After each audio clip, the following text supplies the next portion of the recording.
What it do? Stay blessed and still this is your boy BLK Finesse. Today we're here finna watch how SEAL team took down Osama bin Laden. Where y'all getting this information from? Like how does infographics know so much about this information that they got going on? What y'all part of the FBI or what's going on, y'all? What's going on? CIA? Y'all scaring me. Y'all know too much. But we finna go ahead and see what it is, you know. Let's go. For almost 10 years, the United States had been tirelessly searching for one man, Osama bin Laden, the terrorist. Wait. 10 years. So y'all been looking for him the whole time? No. So why for 10 years and after 9/11 y'all just now decided to actually go after him? Didn't it take y'all like a few days to get to, or a few weeks to get to him? Behind the September 11th attacks that killed almost 3,000 Americans and triggered a war that was still raging today, May 2nd, 2011. While the United States had toppled the Taliban, the government that was sheltering bin Laden at the time of the attacks, they had never been able to capture or kill the man. That was about to change. The CIA had been searching for bin Laden's secret base for years with no luck. He had managed to escape from Afghanistan, which was under U.S. occupation, and travel to the neighboring country of Pakistan. But in the mountains, rural regions of Pakistan, with little government oversight, it was easy for him to stay under the radar. The government had been looking for leads for years, but finally got their break in 2010, when their leads led them to a compound in Abbottabad. They began taking surveillance footage of the compound and determining the best way to breach it. What followed was one of the trickiest intelligence gathering operations. I'm slow. I actually thought that they found this man maybe shortly after 9/11, bro. I didn't realize they didn't find him until literally 10 years later. I was so under the impression that they been caught him, bro. I am slow. I need to do my research, bro. In U.S. history. The compound was heavily guarded and in enemy territory. The U.S. had to rely heavily on local help to gather intelligence, and over a period of months they spied on the three-story building. They learned every detail about the building, but a lot was still missing. For one thing, the infamous terror leader was incredibly secretive, so secretive that they were never able to capture an image of him coming in or out of the building, so everything was still circumstantial. But after an extended period of time, they were able to conclude that this was where Osama bin Laden was. Now it was time to take action. It was April 29th when President Obama was briefed on the details of the operation. Many within his security team were skeptical about the operation. After all, if it went wrong, top U.S. troops would either be killed or remain trapped behind enemy lines. Not only would this be a disastrous loss of life, but it would potentially expose many of the U.S. I forgot Obama was president around that time. Bro, what? Oh, man. Okay. secrets if they were interrogated and forced to reveal classified info. And with the doubts that bin Laden truly was in the compound, many didn't feel it was worth the risk. Ultimately, the president disagreed, and he gave the okay to the operation that would become Operation Neptune Spear. And the people carrying it out would be the best of the best. Meet SEAL Team 6, an elite squadron of the highly trained Navy SEALs. They answer directly to the Joint Special Operations Command and carry out some of the most highly classified operations in the U.S. government. These include hostage rescue, special espionage missions, counterterrorism, targeting of enemy infrastructure, and direct action against the deadliest of U.S. enemies, like Osama bin Laden. They would be briefed on the mission, which would be classified as capture or kill. Officially, the U.S. has the policy of never killing an enemy who had already surrendered, but no one involved in the mission had any delusion that Osama bin Laden would ever surrender. And to pull this off, they had to implement some risky strategies. The planning had been going on for the better part of a year, since the intelligence reports started coming in, and many strategies had been considered. The easiest would have been a joint operation with Pakistani military forces, but the Pakistani government wasn't exactly friendly, and the U.S. was worried that bin Laden could be tipped off in advance. The U.S. also considered striking at the Now, it's actually of no surprise they actually decided to take him out, because if he was still alive, I think his people would probably still try to come get him, or, you know, he would probably do some stuff inside the U.S., you feel me, like something under the scenes, you know. It's always risky to just take people as prisoners, because it's always something, bro.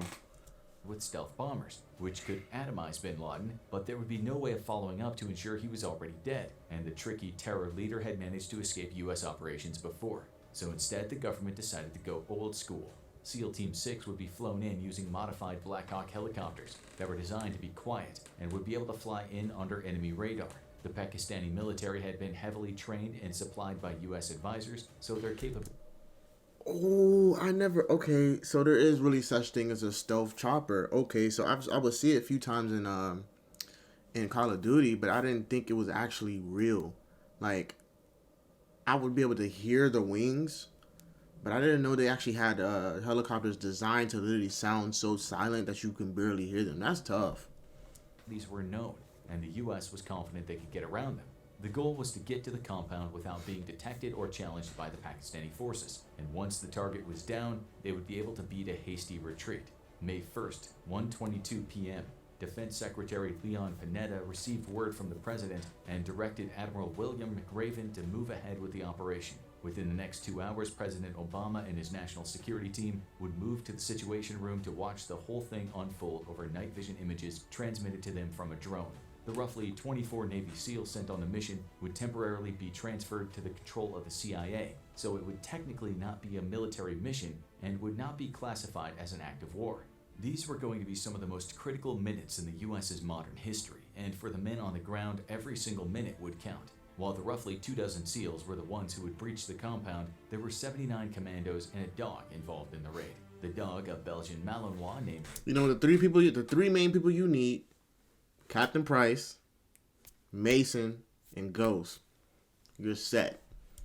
was there to alert the It'll SEALs take him to out in a sudden few minutes. activity, including the Pakistani military approaching the compound or anyone trying to escape.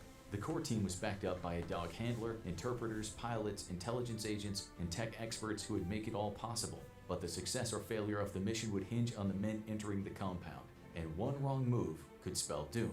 3:30 a.m., give or take. 2 helicopters descend on the Abbottabad compound, while the other helicopters stand by in case they're needed. These 2 will carry out the primary mission.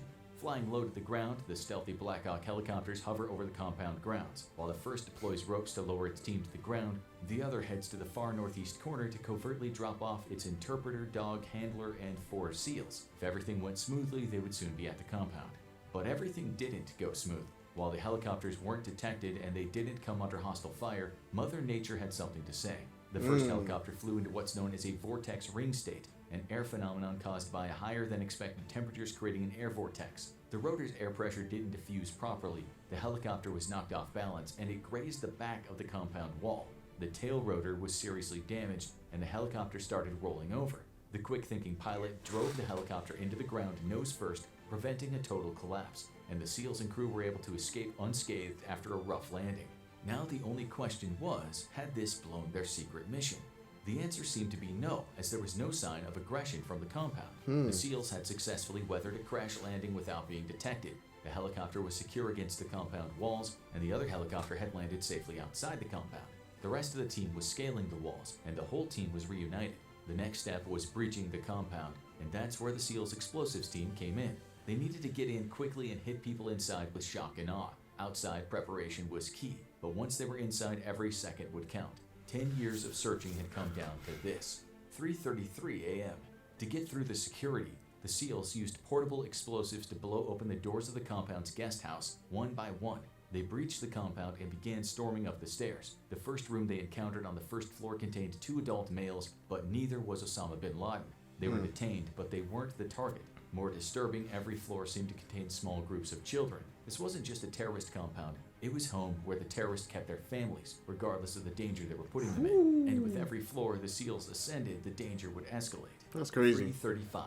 What happened next? Reports of that may vary. As they reached the second floor, they encountered more resistance. This is where bin Laden's courier, Abu Ahmed al-Kuwaiti, was found, and SEAL Mark O. To think you would be safe inside your own home, bruh, and then you have your kids in there with you, like you already put them in danger by starting an act of war. That's crazy. Would controversially write a book on the firefight. He claimed that al-Kuwaiti was armed and fired on the SEALs. While one SEAL was lightly injured, they returned fire and killed the evil courier. However, intelligence sources later said that the SEALs were able to get the drop on the man after cutting power to the compound and eliminated him without him fighting back. What was clear is that they still hadn't encountered the man himself. 3:37. It was time to ascend once again, and the resistance became fiercer the further the SEALs headed into the house. They'd encountered the courier, as well as his brother and wife, and all enemies had either been killed or captured. As they ascended the staircase, they encountered another enemy, and this one provided a glimmer of hope. After the Al-Qaeda soldier was killed, the SEALs identified him as a son of Osama bin Laden, one of the terror leader's many progenies who followed in his footsteps. And if he was there, odds were good his father wasn't far away. 3:39.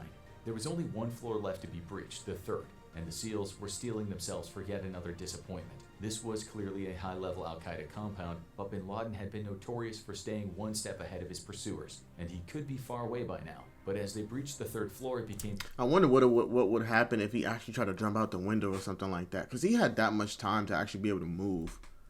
Clear this time was different. In the third floor's main room was Osama bin Laden, seemingly unarmed and wearing the loose-fitting tunic he was usually seen wearing in his many propaganda videos. So he did. The SEALs got their first glimpse of him as he stuck his head out of the bedroom, and they didn't miss their opportunity. They immediately fired, wounding him. However, he was able to retreat back into the bedroom, and the SEALs pursued. The room was revealed to contain many of bin Laden's female relatives, including several of his wives. One approached the SEALs as if she were charging, and the SEALs quickly shot her to wound, grabbing her and advancing further toward the terror leader. Osama bin Laden had nowhere left to run, and America's most skilled soldiers were right outside his door. What happens next? Reports vary. Matt Bissonnette, one of the SEALs on site, claims that bin Laden had been mortally wounded by the initial shots as they approached. His wives were trying to protect him, and the SEALs were forced to act as any one of them could have an explosive device. But when they pushed past them, they found bin Laden on the ground, mortally wounded. As he moved, they fired multiple shots and neutralized the terror leader for good. But another SEAL had a very different story.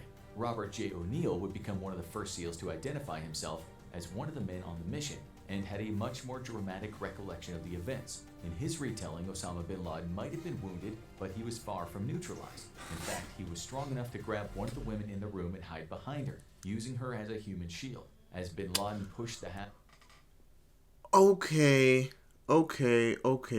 So, why does this look exactly like the scene from, I think, the first Black Ops campaign mode, when you burst into the door and he's holding a woman, and then he shot him in the head, and she tries to shoot him too. This is all starting to make sense. But then again, I mean, of course he's not going to be neutralized, but still. This woman toward the SEALs, O'Neill quickly fired 2 shots directly into bin Laden's forehead and killed him. Which report was accurate? The Navy after-action report favors Bissonnette's retelling. And just like that, one of the most notorious enemies of the United States was no more. The SEAL team radioed back, "Forgotten country, Geronimo, Geronimo, Geronimo," officially confirming that the enemy had been killed in action. The entire affair had taken less than 15 minutes from landing to the elimination of Osama bin Laden, one of the most efficient operations in U.S. military history, and had been completed without a single death or serious injury to the entire Navy SEAL team. Watching from the Situation Room, President Obama uttered the words the entire White House team had been waiting to hear: "We got it." But the mission wasn't over just yet. 3:55. The SEAL team members quickly sprung into action, securing bin Laden's body and moving it downstairs. They would be exiting shortly, but there was still some extensive cleanup work to do. The compound might be a source of vital intelligence, and they thoroughly searched the room and surrounding area. They found 2 weapons in the room, an assault rifle and a pistol, but the efficient team had managed to neutralize bin Laden before he could reach them. They weren't loaded, indicating the Al-Qaeda leader was not expecting a firefight. But what to do about the other residents? Almost everyone who had engaged the U.S. troops with weapons had been killed, but the compound was full of civilians. The U.S. had no desire to take all the women and children found there into custody, so they non-violently restrained them and left them outside the compound to be found by Pakistani forces. Most didn't put up any resistance, besides the injured wife of bin Laden, Amal Ahmed Abdul Fattah. She berated the SEALs in Arabic for the entire duration of the cleanup mission.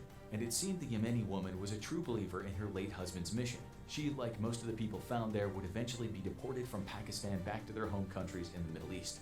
And now it was time to make a clean getaway. 4:05.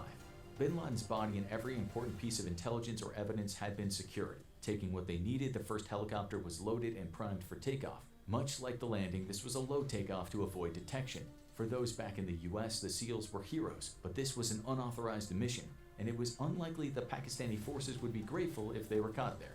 But much like the first time, SEAL Team 6 pulled off a perfect getaway and exited the compound. But there was one more matter to attend to. 4:08. The damaged Black Hawk helicopter that crashed into the compound would not be leaving through the sky, and Pakistani forces would be there shortly. The chopper contained vital information about U.S. military capabilities, because it wasn't just a standard helicopter. and had been outfitted with stealth features. So before they departed, the troops used the same portable explosives like the one they'd used to breach the compound, and gave their fallen chopper an explosive send-off. This only took minutes, and soon one of the backup helicopters brought on the mission arrived, scooping up the remaining SEALs and flew them off to join the first helicopter. The mission was over, and now it was time for a long ride. 5:53. The ride back was over an hour and a half, more than 3 times the length of the mission that killed Osama bin Laden. But now that it was over, they had to get back to safe territory, back in US-occupied Afghanistan, where the Americans had been fighting since the days after September 11th terror attacks. While it was unlikely the Pakistanis would fire on a US chopper if it was detected, a stealthy escape would go much smoother. So the US troops had some disinformation efforts, as the various explosions led to crowds before takeoff. An Urdu-speaking American military officer claimed it had been a Pakistani operation being carried out at the compound and to keep their distance. It worked, and the Americans landed safely at Bagram Airfield, carrying the body of Osama bin Laden. Now it was time to deal with the aftermath. 7:01. Back at the White House, the celebration was tempered by one question. Was it really him? Bin Laden was infamous for using body doubles, and there had been multiple times where it was thought he had been killed, only for it to turn out to be a feint. So everyone waited anxiously for the results of the preliminary examinations of the corpse. And over an hour after the SEALs arrived in Afghanistan, a new report came in, indicating that the notorious rogue was actually dead. I'm about to say. The United States had gotten their man, and the American public was about to find out. It was the evening of May 1st when words... That man was just using his own people to fake death. That's crazy. ...going around that the president was going to be making a speech on TV that night. Usually, when Barack Obama... Why did they make the boy big? It was early in the evening during prime time, often to the annoyance of everyone who was trying to watch their favorite TV show. But this unplanned speech on short notice was different, and political watchers kept waiting until the president ascended the podium at less than half an hour to midnight. And as soon as he opened his mouth, people knew this was big. 11:35. Tonight, I can report to the American people and to the world that the United States has conducted an operation that killed Osama bin Laden, the leader of Al-Qaeda and a terrorist who is responsible for the murder of thousands of innocent men, women, and children. As the president paid tribute to the many who died in bin Laden's terror attacks, a spontaneous celebration erupted around the country. It was just short of 10 years since the September 11th terror attack, and many Americans lived in fear of the next attack. As word got around, large groups of fans attending sports games screamed in joy. Democrats exulted in the biggest foreign policy win of the Obama presidency, and Republicans celebrated the end of an enemy while wondering if they should even bother running against him next year. And there was only one thing left to do. 12:59. It was a little over an hour after President Obama's speech, and the troops had one major piece of business left to attend to: what to do with Osama bin Laden's body. The terror leader had been fully tested and examined, and they were sure he was their guy. He had been checked for any vital intel, and the body had no more secrets to give up. The only thing left to do was dispose of the body. There was one problem with that. No one wanted him. Bin Laden was wanted in just about every country on the planet, and even countries where he had sought refuge, Pakistan and Afghanistan, considered him an outlaw. No country would want to give him a grave, because it would be a massive target for radical activity. No one wants to have an Al-Qaeda pilgrimage in your country every year. So why not just cremate his body and be done? Wow. So he was wanted in every country. Just 2 million? Oh, if you wanted in every country, bro, that's you got to be worth 2 billion or something like that. 2 million for his body? Nah, bro. Nah. Cremation is against Islamic tradition, and as hated as the terror leader was, the government still wanted to respect his faith. No need to anger his followers any more than they already were, given that their leader had just been eliminated. Fortunately, there was an alternative. Bin Laden's body was loaded onto the aircraft carrier Carl Vinson, and the U.S. government called the government of Saudi Arabia for approval to dispose of the body. He was a Saudi citizen, after all, and the Saudis were important allies of the U.S. government at the time. And the Saudi response was, "We don't care what you do with him, just don't make it our problem." The plan to bury Osama bin Laden at sea was approved, and the body was treated with Muslim religious rites. There was even a brief reading of Arabic religious statements, at which point the body was draped in a white shroud, placed in a bag loaded with hundreds of pounds of iron chains, and placed on a wooden board. As the board was tilted forward, bin Laden's body slipped into the sea, ensuring the terror leader would never have a grave that could be visited by loyalists or targeted by enemies. And now that the entire operation was over, there was only the cleanup to attend to. It was roughly 3 a.m. local time in Pakistan when the army chief received a phone call informing the... At this point, I think his body must be crushed because how deep he is in the ocean, bro. ...of the operation that took place in their borders. The chairman of the Joint Chiefs of Staff filled him in on the details and likely smoothed over some angry words. While there was some brief dispute of whether any Pakistani forces had been involved, the government denied this, and reports stated that the Pakistani planes which scrambled to the location had only arrived after the US forces had departed. This is not where the aftermath ended, though. The raid that killed Osama bin Laden had played out over less than an hour, but the follow-up would span years. Controversy centered around the legality of the raid on foreign soil. Although the laws passed after 9/11 gave the US wide latitude to eliminate threats abroad, Pakistan wasn't pleased with the US operating on their soil, and the US wanted to know more about bin Laden's network of support in Pakistan. Neither got too many answers. Conspiracy theories persisted about bin Laden's being alive, although the US government releasing some photos of the terror leader's corpse largely put those to rest. And there was one more inevitable act. Once the operation was partially declassified, various members of the team started putting out memoirs. Some varied in details, and most made the person writing the book out to be the hero. So naturally, it wasn't long before Hollywood came calling. Only a year and a half after the death of Osama bin Laden, the movie Zero Dark 30 was released, and its pick for the hero was a fictional intelligence analyst played by Jessica Chastain, because it wouldn't be a key moment in American history without Hollywood putting its own spin on it. Want to know more about this famous manhunt? Oh boy. Okay. Wow. See, I was about 3 years old when this when this whole situation happened, so I had to been 13 when they finally made a decision to take care of it. So I didn't know too much about this. That is very interesting. To think they have stealth choppers in 2001. Imagine what they have now. Wow. Okay. Come back for the next video. It's your boy BLK Finesse. We out, man.